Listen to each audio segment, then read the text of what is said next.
Hello everyone. Welcome to my Y&R 24 Spoilers channel. Victor and Jack concur that Jill is the key to stopping Kane. This is your recap for Friday, September 26th, 2025's episode of The Young and the Restless. The Young and the Restless events. On The Young and the Restless, Michael promised to stop Kane from being fired by the millionaire image. CBS. Diane expressed her satisfaction to Jack that Kyle used a ride-sharing service to return to work. Jack was asked by Diane why he believed that forming an alliance with Victor could be successful. Jack acknowledged that it wasn't ideal. He promised to keep a close enough distance from Victor to prevent him from betraying him. Jack pointed out that forming an alliance with Victor would simply be a component of his strategy to subdue Kane. When Jack asked Diane if she was falling for Victor's act, he mimicked Victor. Victor, according to Diane, didn't approve of people's ideas. Diane wanted to know more, so she questioned Jack. Jack expressed his want to believe that Diane had faith in his ability to act morally. Diane was concerned about Jack. This reminded Jack of the story of the frog and the scorpion. Because it's in their nature to sting, the scorpion did just that to the frog. Jack wants to remove Victor's sting, but Victor is the scorpion. Diane also suggested throwing him into the water. Jack made the decision to head straight to Victor's. Victor, meantime, informed Nikki that he had issued an ultimatum to Kane. Kane will be destroyed by the mustached mogul if he doesn't comply with Victor's demands. Nikki stated that she had no concerns about Victor's capacity to correct Kane. The stress was causing her anxiety. Nikki gave Victor a shoulder rub. She inquired about Victor's concerns. He claimed to be shocked to learn that Kane was more erratic than he had previously believed. Everything that Kane did, Nikki suggested, was done for Lily.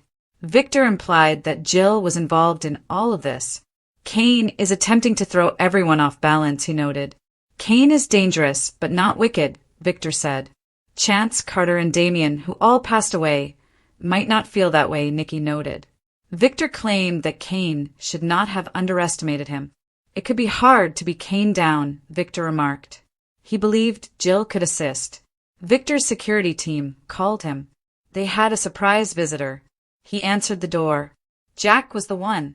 What is the point of this? Victor inquired. Victor was informed by Jack that it was time to put down their swords. According to Jack, he wasn't present to justify his interference with Nikki. Jack proposed that they work together to defeat Kane instead. Nikki concurred. According to Jack, Kane may eliminate Chancellor, Jabot, and Newman. According to Jack, Kane was a strong foe. His dominion grew faster than either Jack's or Victor's.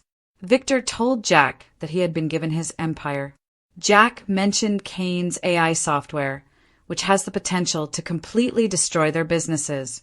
Victor reassured Jack that Kane would not harm his company. Trusting Kane Ashby was a mistake, according to Jack. Victor remarked, "It's a mistake to trust you, Jack. How could I possibly accomplish that?" Jack asserted that he understood how to outshine Kane at his own game. According to Nikki, there is power in numbers. Kane wouldn't have a chance if the three of them collaborated. Jack remarked, so they should utilize their brains. Do you have a plan? Victor asked Jack.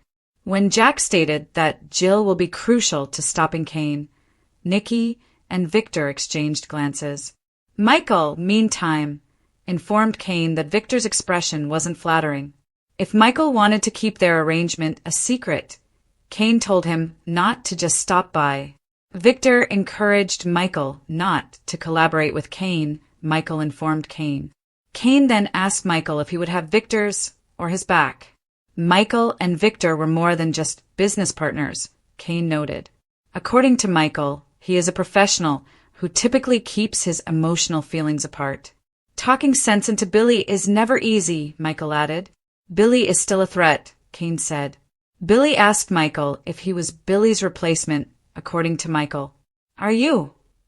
Michael asked Kane. When Kane hesitated to give him further details, Michael retorted, "We're not getting any younger." Phyllis does not view him as a villain, according to Kane. He was curious about Michael's perception of him. Villains are always more interesting, Michael said. As long as he got what he wanted. Kane claimed he could be anything anyone wanted him to be. Kane asked him to rate Phyllis's evilness on a scale of 1 to 10. Phyllis might object to being at either end of the spectrum, Michael joked.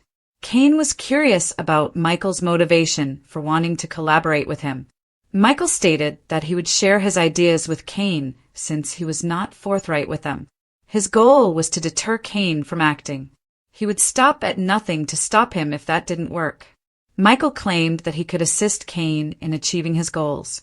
According to Michael, he felt he could stop Kane the way he stopped Victor Newman.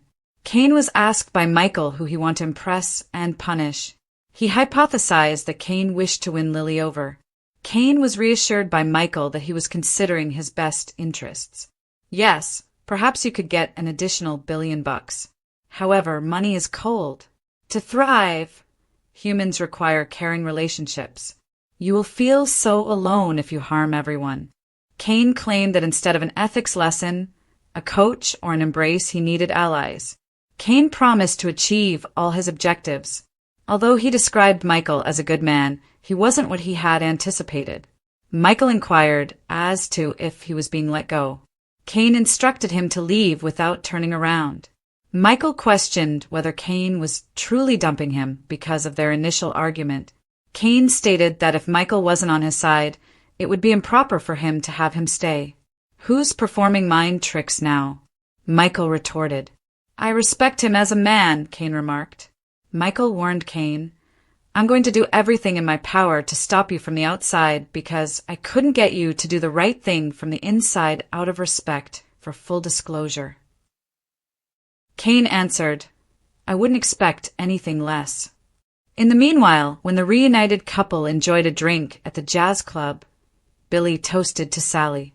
Billy praised Sally for this new opportunity. As they clinked glasses, Billy added, Here's to you. Billy claimed that even though he could tell Sally that he had changed all day, he couldn't expect her to accept it until he demonstrated it to her. Billy says he's sorry for frightening Sally.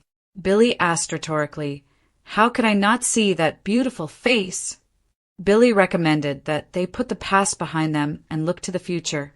He wanted to discuss reviving Abbott Communications finances with Jack. Sally stated that they needed to determine who would be making the decisions, him or her. Sally can't be her number 2 because, as Billy stated, she was his number 1. Because she has been dependable and strong, he wanted her to take the initiative. What part would Billy play, she asked. Billy declared his desire to be Sally's number 2. Billy remarked, All that matters to me is that we're together, Sally. Billy asked Sally what she was thinking. He went on to say that he could only have one obsession at a time. Sally and Billy shared a kiss. In order to toast her all night, he claimed to desire another drink. When Billy said that he was abandoning his pursuit of Chancellor Industries, Sally questioned whether he was kidding. His fevers are contagious, she warned. Sally was about to go, so Billy reassured her that this was different. That was not what he wanted to occur. It's not a tease, Billy insists. Sally was unable to pinpoint exactly what was going through Billy's mind. This was in his heart, he said. Sally suggested that we dance. Billy responded, You lead, I'll follow, as Sally escorted him to the dance floor. Billy inquired about Sally's move-in date. As they resumed their slow dance, Sally expressed her desire to go slowly. Billy claimed that hurting Sally was unacceptable. This time was different, and he was going to show her. They shared a kiss. Billy suggested that they find another location. That would be really nice, Sally remarked. Billy and Sally started kissing in her hotel room. If this was her last night in this room, he said he wanted to make it a memorable one. Sally proposed using the location as a nest for love. I want my place to be the place Sally called home, Billy stated. After kissing and undressing, they retired to their beds. Billy and Sally made love and then snuggled. He was relieved that they were once again in agreement. Victor and Jack both agree that Jill holds the key. The Friday, September 26th, 2025, episode of The Young and the Restless played out like a powder keg ready to blow. with each exchange intensifying the conflict between Victor Newman, Jack Abbott, and Kane Ashby. The drama of the day centered on uncomfortable partnerships, emotional sacrifices, and the realization that Kane's ascent to power cannot be controlled by conventional means. From Michael Baldwin's moral struggle with Kane to Diane's intense worries over Jack siding with Victor. Viewers are aware that the storm brewing around Genoa City is one of the most significant in recent memory if Victor and Jack are prepared to put decades of antagonism behind them. The tone was established by Jack's dialogue with Diane, which demonstrated how risky his plan was. Diane, who was always wary, asked Jack why he did it. Why side with a man who had repeatedly stabbed him in the back? Jack's use of the frog and scorpion metaphor demonstrated both his understanding of the dangers and his will to use Victor's nature against him. Although Jack was aware that Victor may turn on him at any time, he reasoned that by keeping Victor close, he would be able to predict the blow before it was delivered. The tension was heightened by Diane's suggestion to throw the scorpion into the sea. Could Jack actually defeat Victor, or was he preparing for the ultimate betrayal? Viewers could feel Jack's pride propelling him forward in that moment, thinking he could outsmart the mustache. The chat between Victor and Nikki on the opposite side of town showed both strength and vulnerability. Although Victor boasted about giving Kane an ultimatum, he acknowledged that he was uneasy with Kane's unpredictable behavior. Victor Newman's admission of astonishment is unusual. Even the most cunning mogul in Genoa City was shaken by Kane's disclosure, reminding Victor that Kane's motivations stemmed from love for Lily. Nikki grounded the discussion in emotional truth. However, Victor, as astute as usual, gestured toward Jill, implying that her power could be the key that would knock Kane off balance. The seed was sown by this subliminal hint. Jill's intervention might be the decisive element in overthrowing Kane. The brutal businessman's image was softened in this scene by Nikki stroking Victor's shoulders, demonstrating the toll this battle was having on even him. Even though the mustache was unstoppable, his humanity showed in his silent moments of uncertainty. It was inevitable that Jack and Victor would collide. There was a lot of tension in the air when Jack got to Victor's door. Their heated exchange, which was full of jabs, derision, and reluctant respect, brought to light their long-standing antagonism.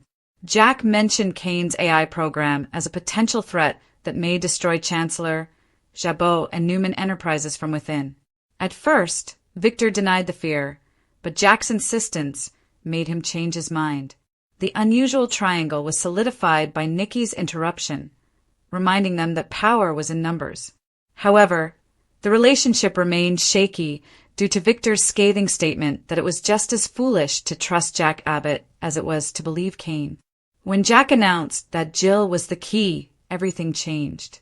Because of her lengthy relationship with Kane and her position as Chancellor Winter's matriarch, Jill was one of the few people who had the emotional power to either uplift or demolish him.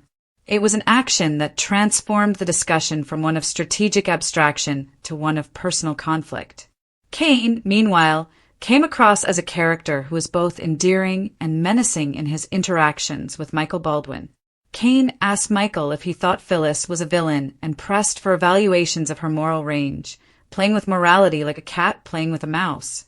This exchange highlighted Kane's tendency toward manipulation and his need to control narratives and alter views. Ever the lawyer, Michael attempted to reason with Kane by highlighting the human cost of his goals. The main conflict was highlighted by his statement that fostering relationships were more important than billions of dollars. Kane was prepared to forego interpersonal ties in order to gain power. Kane, however, disregarded Michael's pleas, putting allies and objectives ahead of morality. The brutality of Kane's ascent became evident when he successfully dismissed Michael for having the audacity to disagree with him. Michael's promise to oppose him from the outside indicated that this conflict was intensely personal rather than merely commercial. In parallel, the high-stakes corporate drama was offset by Billy and Sally's reconciliation. Love stories continued to be the emotional core of The Young and the Restless, as viewers were reminded by their endearing moments at the jazz club and subsequently in Sally's hotel room. Billy's admission that Sally was his top priority and his readiness to let her take the lead demonstrated progress, or at least the appearance of it. But there was still uncertainty in romance. Sally's hesitancy regarding Billy's assurances was a reflection of the unpredictability associated with second chances. The merciless maneuvering taking on elsewhere in Genoa City was a sharp contrast to their dancing, their lovemaking, and their whispered vows of a future together. The authors skillfully contrasted intimacy with treachery in this way, reminding viewers that the personal and the professional are always entwined in the world of Y&R. This episode's theme focused on betrayal and trust.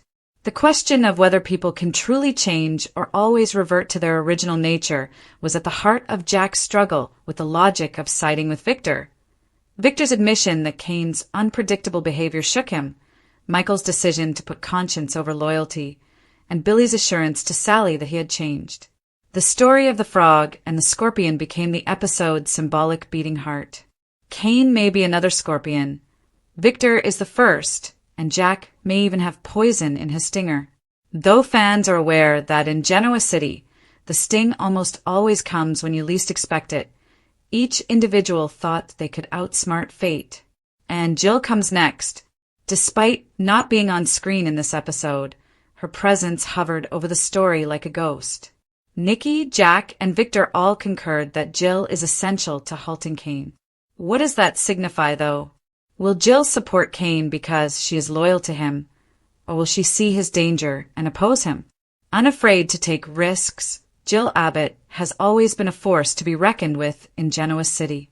Because Kane and Jill's relationship is complex and full of layers of gratitude and bitterness, her ultimate return to this plotline promises explosions. Jill's treachery might be the final straw that brings down Kane's empire if he believes she is the one person who has ever trusted him. On the other hand, Jack and Victor's alliance can end before it even starts if she decides to shield him. The pieces were in place at the episode's conclusion. Kane had been declared the enemy by Michael. For the first time in their lives, Jack and Victor had found a common enemy. As the voice of reason, Nikki reaffirmed the importance of solidarity. Unaware that bigger storms were on the horizon, Billy and Sally rekindled their romance. And Jill's upcoming part loomed greater and larger in the shadows. Genoa City's chessboard was ready for the next big move. On weekdays, watch brand new episodes of The Young and the Restless on Paramount Plus and CBS.